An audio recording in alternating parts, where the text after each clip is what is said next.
Welcome to another episode of Downlink, where we ask the tough questions, provoke the thought, and minds are freed.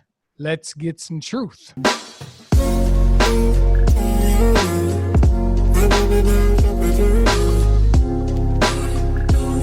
So today we have Daniel Frabotta joining us today. Daniel is a good close friend of mine, brother in the faith. And so he's blessed us tonight to join us in talking about this very interesting topic we have tonight. Thank you and welcome, Daniel. Hi, glad to be here. So we're talking tonight about the Babylonian creation account, and we're looking at the similarities and the differences between the biblical creation account. There's been a lot of talk as of late about these Sumerian Babylonian beliefs out there, and some people believe that the accounts were stolen or adopted. So in other words, the Bible took some of this information and made it its own. So we're going to look at that tonight. So Daniel, we know that you've been studying this and that you have been interested in this topic for some time. So we're going to pick your brain tonight, and let's just start off by let's talk about the Babylonian creation account. Where does it start off? Start us off first of all.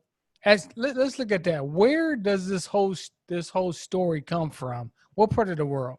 Interestingly enough, this starts off in the same part of the world that Abraham came from originally, where the city of Ur was, right? Okay. So the whole Babylonian, Sumerian area, what we would typically call the Sumerian area, the cradle of civilization, later to be an empire under the Babylonians, but at one point Babylon was just one of the city-states in the area. Okay. So Babylon is the actual city of Babylon, the city-state. Right.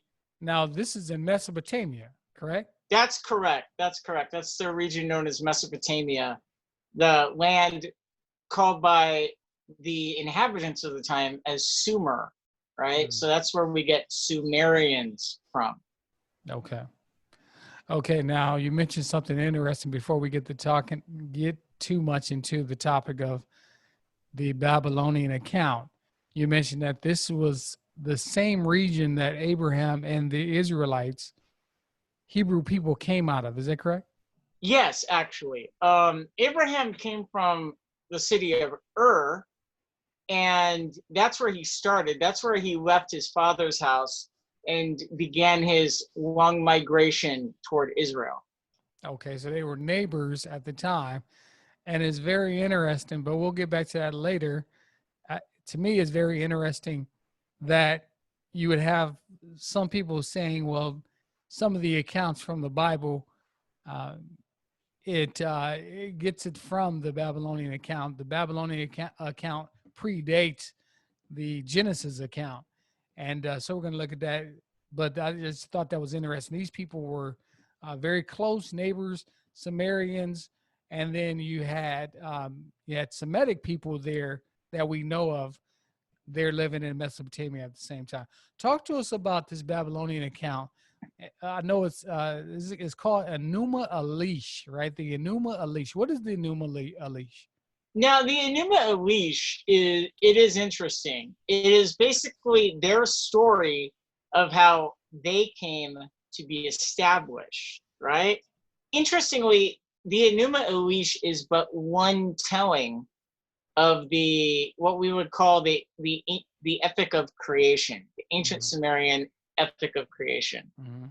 Now, in all of these tellings, the main character role was sort of swapped out. So kind of like, let's take modern day for instance.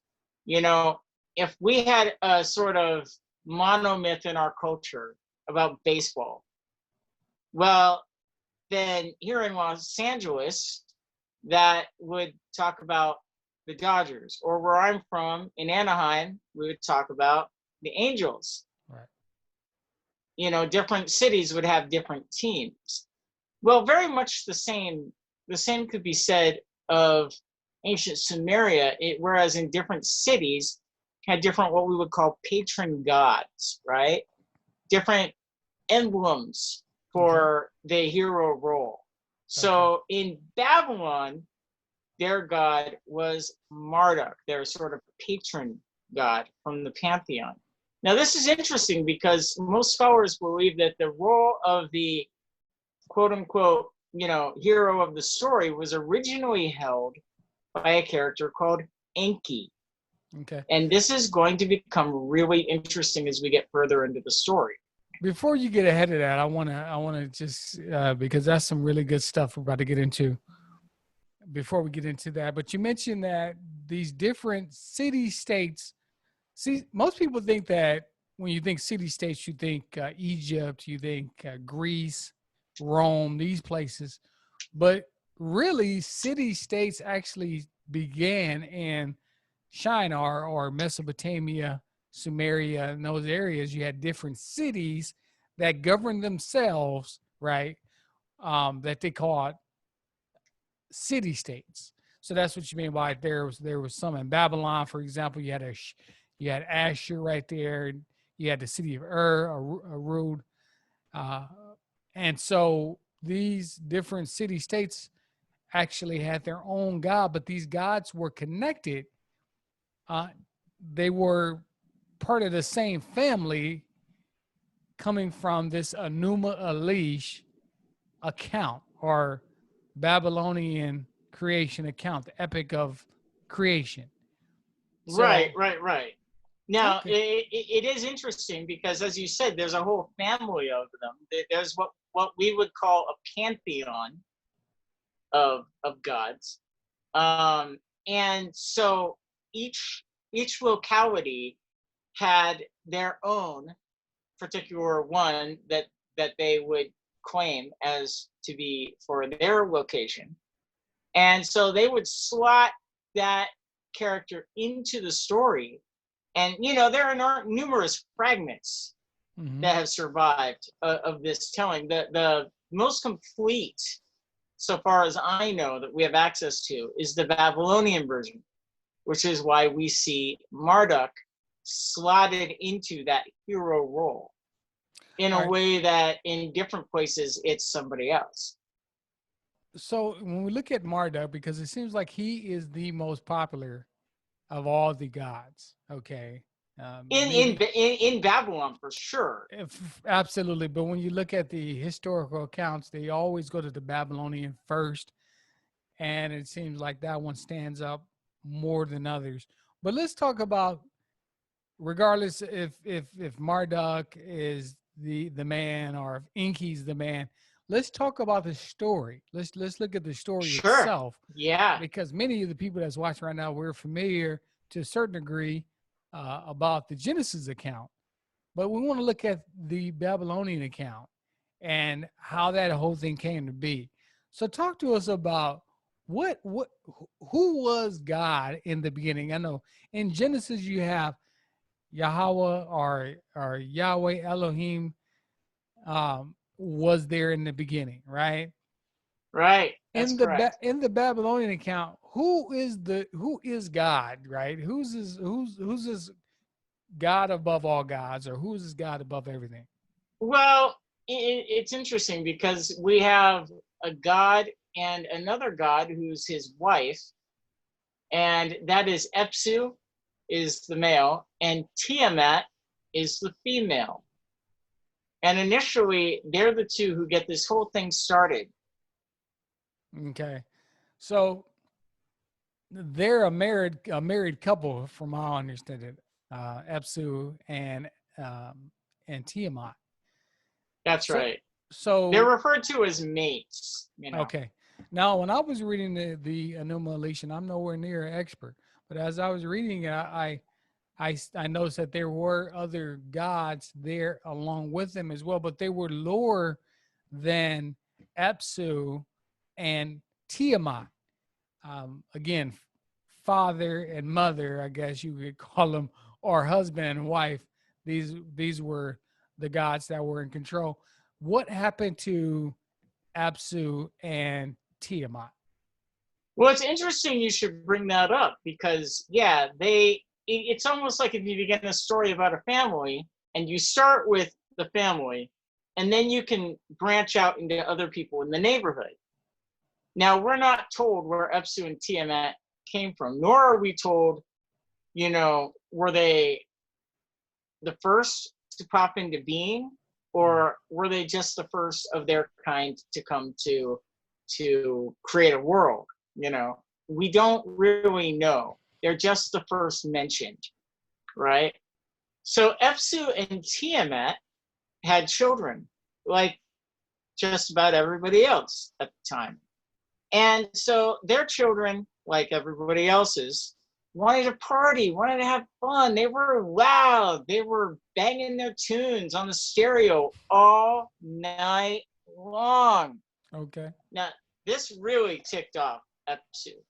He really wanted no part of this. He wanted to sleep, like most parents.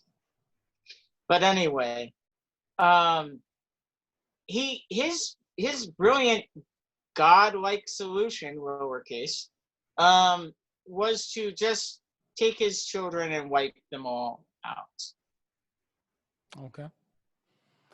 Just be done with them. Okay, so the younger gods that were pretty much the sons of, and it's interesting because I couldn't find any female gods in there yet, but we did see the male gods there in the beginning. These are sons of Apsu and Tiamat, and they're up causing all kind of ruckus, making all kind of noise, and Tiamat gets upset. Apsu gets upset. And so then what happens? You said that they wanted to deal with the situation by telling them, "Look, you're grounded if you don't stop with all the noise making in the middle of the night." No, Okay. they wanted. Apsu wanted to wipe them all out of existence, end their lives, destroy them. What happened next? Well, what happened next was Tiamat freaked out because she's like most mothers would be, "Oh no, my babies, what will I do?" So she goes and tells them, "Hey, look, your dad is really upset. You guys are not keeping it down. He's ready to wipe you out of all existence. So just, mind your P's and Q's." Right. Which is the message she intended to send. The message that her children received was, "Oh no, Dad's coming for us. Let's go get him." Okay. So they go to war with their dad at Apsu, and now Well, I don't know how much of a war it is compared with like maybe a sneak attack. okay. They just sneak up on him and gank him and call it a day. Job done, as far as they're concerned. We got Daniel Frabotta on the Downlink show tonight, and he's joining us. Daniel is part of our he's part of our crew. He's got so many different expertise and so many different topics. We bring him in every now and then, and but he's going to be on these 4 or 5, probably I don't know how many parts, probably about 4 or 5 parts. We're going to need about that many to go through this whole thing as to whether or not the Bible, the authors of the Bible, did they steal the creation account from the Sumerians? And that's what we're going to be looking at. And that's what we're looking at. So we're talking about, you were talking about this war that has started between Apsu and his children. Tiamat's playing, she's in the back. She's playing in the back. And she's like, "Look, I don't want nothing to do with it." But her husband has made his mind up in there, and they're going to war. Is that right? Yeah. And so while the father's planning this, she goes and warns her children. And she's like, "Hey, look, Your dad's really upset about you guys partying till all hours. He wants you to keep it down so he can sleep. So mind your P's and Q's. Mm-hmm. So, what the message they take from that is that, oh, dad's coming for us. Let's get him. So Epsu must have been a man. He was. We're already starting to see the differences already between the two accounts. Okay, Gee, you think? you know, you have Yahweh or Yahweh, like I said, Yahweh, who is one God. Okay, Father, Son, and the Holy Spirit, one, but the accounts are completely different. I mean, just starting from the very beginning, the accounts couldn't be more different. Okay, he doesn't have all these kids up partying and got the whole block up. The whole street can't sleep, and he's embarrassed by his kids, so now he goes to war with his kids. I mean, this right here is a huge difference. But anyway, continue. So we're Well, I mean, you could easily refer to this whole story as Gossip God, lowercase, of course. It's basically the gossip girl of the ancient world, and it's kind of mind-blowing that people would think this has anything to do with the Bible, right? And you wonder, well, what is that? Well, the Bible, in the very beginning of Genesis, there's a passage that talks about the Spirit of the Lord moving across the surface of the deep, that the earth was a formless void of mostly water, or only water, depending on how you read that. And there's some mention of that, like I said, brief mention, just like in the Bible, of this in the Enuma Elish at the very beginning. Now, many people have looked at that one thing in common and used that as a point to say, see, look, this is the same. This is the same. It's the same thing. They just tweaked it a little bit. Okay, so in the Babylonian Epic of Creation account, there is no 6-day creation. There's no resting on nothing the like seventh that. day or anything like No. that. There's no none of this going on with the children and the wife and all this kind of stuff. This is just completely different. This is akin to basically two different stories. One about a senator, another about an Uber driver in Washington, D.C., and both of them mention that the Washington Monument is there. Okay. All right, very good. So let's move on. So at this point, they go to war with their dad. What happens from there? Well, what happens from there is they sneak up on their dad before he even knows what they're going to do. And obviously Tiamat doesn't know, because all she did was go warn them to keep it down. And they just, destroy their dad. Their dad, it was a sneak attack. He basically got ended. His life was ended that night. And when Tiamat found out what happened, she was upset. She began to scream and wail something fierce, as you would imagine somebody would, right? In that kind of situation. These are very human characters, more so than godlike characters. So this literally is what somebody would imagine a god or a family of gods would be like.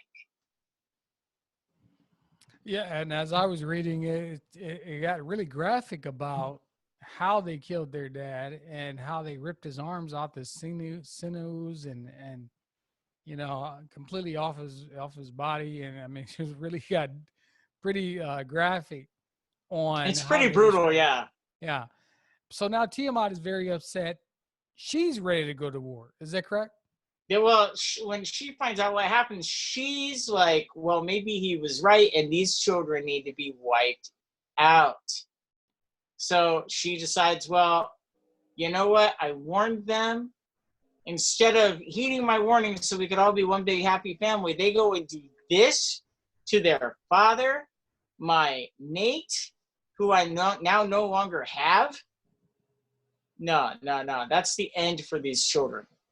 Now, you mentioned in the beginning about one Enki or Ea, and this is when he steps into the picture. Now, he is one of the sons, and it seems like he's the leader of the sons who comes in, and he's the one that really carries out this murder of his dad.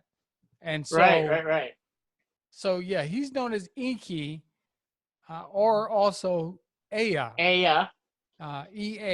Ea. So, but many people do believe him to be Enki as well. So he becomes this one that stands out from all the rest. He's in the front, and it gets him and his Tiamat. Tiamat knows she has to deal with Ea first, and then the rest will follow after that. Is that correct?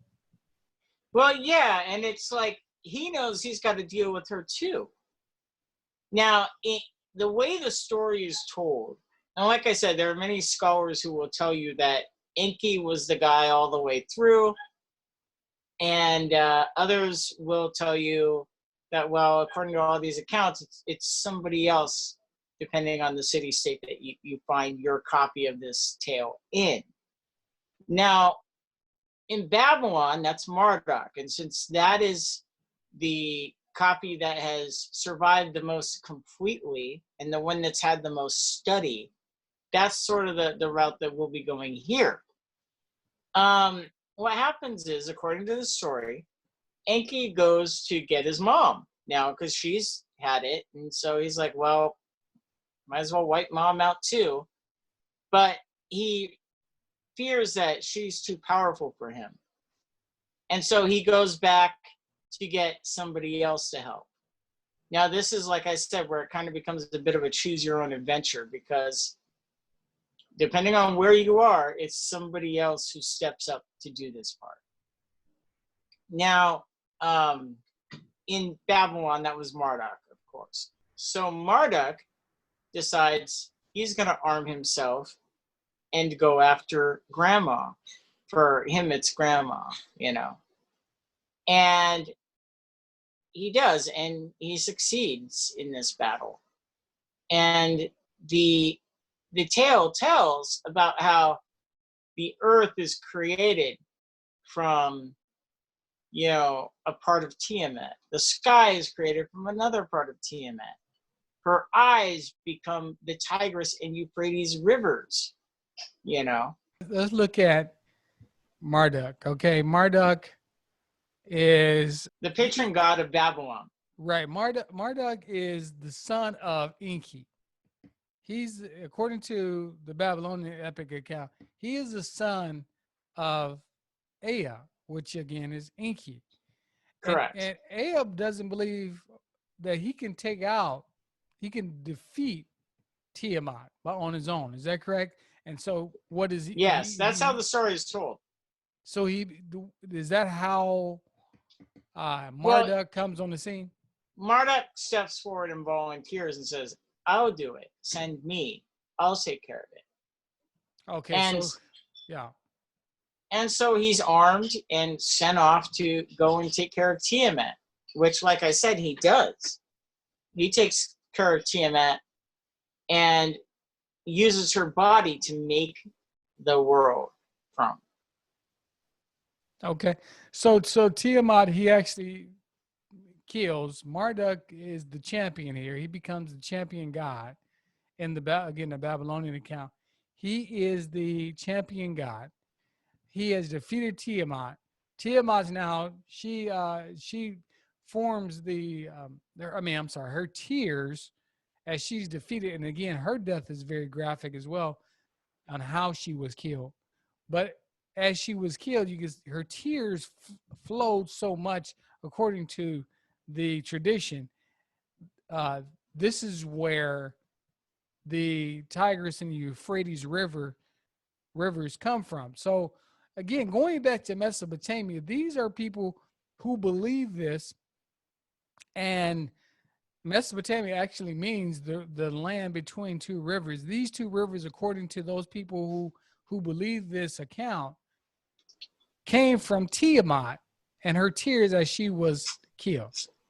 I just want to highlight that point. Yeah. The fact that Abraham, going back to the biblical account, Abraham is living in Mesopotamia. Okay, he knows about Marduk. He knows about um, Tiamat and Epsu and Enki and all these different characters according to the Babylonian account, because this is his home. He's living around this, and this is what he's hearing. And it's interesting because this is exactly what the Bible says, the kind of conditions that he was in. Is that right? Okay. Yeah. Well, we can see that Abraham was from the city of Ur. And he grew up, the Bible is very clear that his family were involved in the worship of all these characters.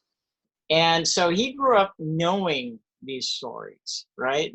This is, and so if he were going to copy these stories and what he told his descendants, don't you think that instead of having one God, there would be a number of gods? Some things would change, but the structure of the story would be pretty similar. So absolutely. So the Genesis account, the biblical account, God, Yahweh, he tells Abraham to get away from your family because your family is seeped into this paganism, believing what we're really talking about, believing in the Enuma Elish and believing in these gods of these city-states in the Sumerian account. But Abraham decides not to believe that, and he goes, so there is some correlation there. Is that correct? Yeah, that's correct. Abraham, like I said, knew these stories. This wasn't, if you were to tell Abraham, this wouldn't be news to him. He'd just think you were from his hometown and wonder what you're on about. If we're gonna compare it to something we know about today, like movies, you could say that one of these stories is Marvel and the other one is DC. And while both tell the stories of superheroes trying to, fight whatever good fight they have on their hands, they're not the same story at all. In fact, I think Marvel and DC are more similar, far more similar than the Bible versus this account. Okay, so I would agree. I'm going to say that, of course, we know the Bible is not as a nonfiction. Exactly. But it definitely is a lot of superheroes in there. So I would say that the two stories have very, very, very much huge differences that we can see already going in the beginning. But again, there's some similarities there, being that Abraham was from this area, and now we can kind of understand why Abraham would really leave that area. The Most High would tell Abraham, look, pack your stuff, leave your family. I'm going to take you to a land where I'm going to show you. And that's where his journey began with the Most High. And so the two are completely different, but that doesn't, that this story, this tradition, this myth doesn't end when Abraham leaves and goes into the land that God promises him there in Israel. But it continues to go on, and we're still talking about it today. And the fact that this account is still believed. Now, going back to Marduk, after he defeats Tiamat, he is credited in the Enuma Elish as creating humans. Because some people may say, well, how did humans get formed? Or the Bible talks about God creating man. According to the Babylonian creation account, how was man created? Marduk was the creator. Is that correct? Well, it's a little bit more complicated than that. Now, in the Bible, it talks about God forming us from the dust of the ground. In this story, and in the other stories that follow in this Babylonian Sumerian narrative, humans were already on the earth. People were already living here. But now, if you take into account, the whole narrative, not just the Babylonian Enuma Elish, but there's a whole bunch of writings from this time that we can look at, and essentially it was believed that that there were already creatures. Let's say it like that. There were already creatures on the earth. Okay. That what they did was, in the story, they did some genetic engineering and made some enhancements to these creatures. Mm-hmm. And that's how they created man. So there's more than one account of creation in Babylon, and that again adds to the confusion for me, and I think for many believers, is that you have one account that says, well, Marduk, he was the one that created man, and he also created the earth. Then you have other accounts that says, no, this God did, or there was people already there. So it does. Right. Well, the thing is, I think if you're looking at it like you would look at, the early chapters in Genesis, right, where we talk about everything that God created and that God created people. It doesn't talk about any individual people. But then it gets into the story of Adam and Eve, right? Then it talks about the very first people that God created. See, beforehand, in the previous chapter, it talks about God making people. Yeah, God made people. All right, cool. But then we get into the specifics. And I think that is what's happening here as well. I think, yeah, they talk about how he made people. However, when you go deeper into what you would consider like their canonical writings, you will find that essentially they claim that there were creatures already on the earth that they just improved and made into man. So the story evolves. It keeps evolving and changing. It really does. Well, I don't know if I'd say that the story evolves and change as much as I'd say that you have an overview and then you have a deep focus. When you have an overview, yeah, he made men. All right, cool. When you go into your deep focus, you're like, well, how did he make men? Oh, he did it this way. Yeah, well, the problem is with that is that you have, again, more than one account saying, well, Marduk did this, but no, Marduk didn't do it. Enki did it, and no, Enki did it. So my point is that there's a lot of conflated information in there, and so I'm trying to stick somewhere because, again, the Babylonian Epic of Creation is the most popular. We got Daniel Frabotta joining the Downlink show today, and he's been really breaking things down to us with the Babylonian Epic of Creation, or also known as Enuma Elish.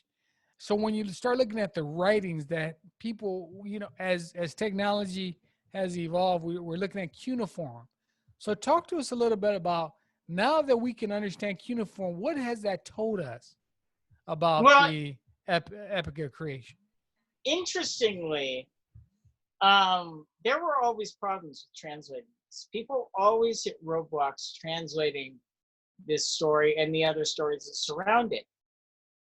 And it wasn't until there was one researcher named Zachariah Sitchin who realized that this was not written as mythology or any form of sacred text or religious writing. This was written like the newspaper or a history book. This was written as pure historical account. So once that was figured out, then the language became much easier to translate, and it all sort of made sense from that. So these people weren't writing this as their holy scripture. These people were writing this as, the history of our people. The cuneiform is very highly revered as being one of the most complex. Well, first of all, it's the first writing that gets credit for where you have an alphabet, I believe, and you have all different types of things going on within the language. And what has it told us more about this account? Has it given us a little bit more insight into to how, according to them, the earth got here, people got here, man got here? I mean, what has it told us? Because when we started to learn and understand cuneiform, it was like this big deal. So where are we at there with the technology as far as that is concerned? Well, one of the interesting things that the texts will claim from that region and that time period is that, interestingly, the ancient Sumerians were at one point a simple village culture, huts and villages, and very, very rudimentary spoken language, but no written language, right? But then suddenly, within about a generation or less, they had full cities, a more complex spoken language, a complex written language, university systems, sciences. They had all this stuff spring up basically overnight from a historical perspective. And they credit one group of people for this. These people are the beings that they refer to as the Anunnaki. Now, in their language, what that literally translates to is those who from heaven to earth fell. Now, they weren't copying the Bible when they wrote this down because, they didn't have a copy of the Bible to copy. This is basically how these people identified themselves to the ancient Sumerians. They basically said, hey, we're this. Oh, okay. So the sons of Epsu and Tiamat, they kill their parents, and then they later become known as the Anunnaki, which later finds themselves here on this earth that we're living in. Now, the Bible, right. That's going to be a great segue into part 2, because the Bible does mention these fallen angels. We're going to see if we can tie some similarities in on the next part 2. Daniel Frabotta, thank you again for joining us, man. You are great, and we look forward to delving into this, talking about the Anunnaki, talking about fallen angels. Where's Abraham in all of this? Where are the Hebrews in all of this? We're going to really look at, and where's man, not just Hebrews. Where is man in general? Mankind. Where's mankind? How does mankind fit in all of this? What's going on? How are they being influenced and corrupted and those type of things? We're going to look at that in part 2. So thanks again for joining us for another episode of Downlink. Make sure you click on the like button, click on the subscribe button. This channel is just starting. We're all about truth and reaching the truth. Make sure you click on the notification bell. Make sure you get the notifications as we could do more shows. And make sure you click on the like button. And until next time, let's get some truth.